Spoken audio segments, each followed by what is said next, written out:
Gagi. Alright guys, dumating na yung H2O Graphene Coating Quick Spray, no? So ito, this spray lang to. No need mo na magantay ng 12 hours or 24 hours para ma-cure siya, no? So ito, pwede itong gamitin pagka naka-ceramic, graphene coating ka, pwede mo siyang gamitin pang maintenance ng... Papakita ko sa inyo. At pala, binasa ako muna, no? So, ganyanin nyo lang yan sa hood. So, nag-e-enhance din to ng kulay, mga boss. Na-e-enhance na yung kulay, lalo na sa mga colored. Mamaya, i-sprayan din natin yung nandun sa gilid. Ayan. Tapos, buff nyo lang siya.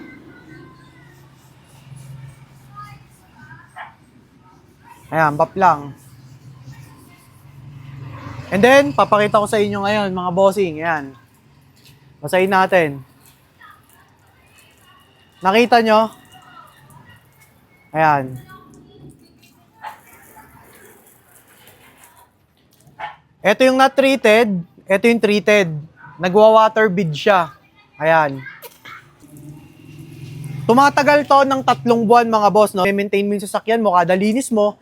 So, magandang gamitin to. Yung guys, testing natin. Sabunan mo konti lang. Ayan. Bula yan eh. Sobrang bula. Ayan. Sasabunan natin to. Oh. Kita nyo? Ayan oh, water bead oh. Unlike dito, tigang pangit. Ito, nakabilog-bilog. Sobrang sabon na sabon namin. Naparami. Sabon na, sige. Wala akong basahan pero, syempre, mas grabe yung kamay. Oh, ayan, grabe ang kamay mo, boy ah. Parang yan ah, tested yan ah. Sabi lagay mo rin. Para natin. Para natin, yung quality ng issue na to. Sige, iba natin. Para lang cut. O yan, basta na. Ay, iba na. Wala tayong mat, boy ah. Pakita natin yan. So, titignan natin kung gaano siya ka-effective. Okay na yan. Para masubukan na. Tumatagal ang video. Nagigiyang ang mga nanonood. Shisho Lee. Hilo Mali. Sige. Gagi. Talagang ang lupit. Tignan mo. Oh. Isang pahid pa lang. Isang pahid lang yan, guys. Oh. Paano kung kada linis siya magpapahid kayo? Di ba? Nagpapatong-patong yung layer niyan. Mas gumaganda. Oh, ayan. Sa matte, sa gloss. Matte gloss, pwedeng-pwede yan ha. Ito yung nasa gloss natin kasi hindi abot yung ating, ayan oh, effective oh. Grabe ka talaga, H2O. Oh. International yan. Oh.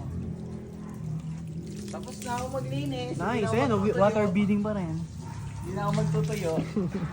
Lupet. Ayan, tignan mo guys oh, naiiwan oh. Ito kasi yung nagkukos ng acid rain yan.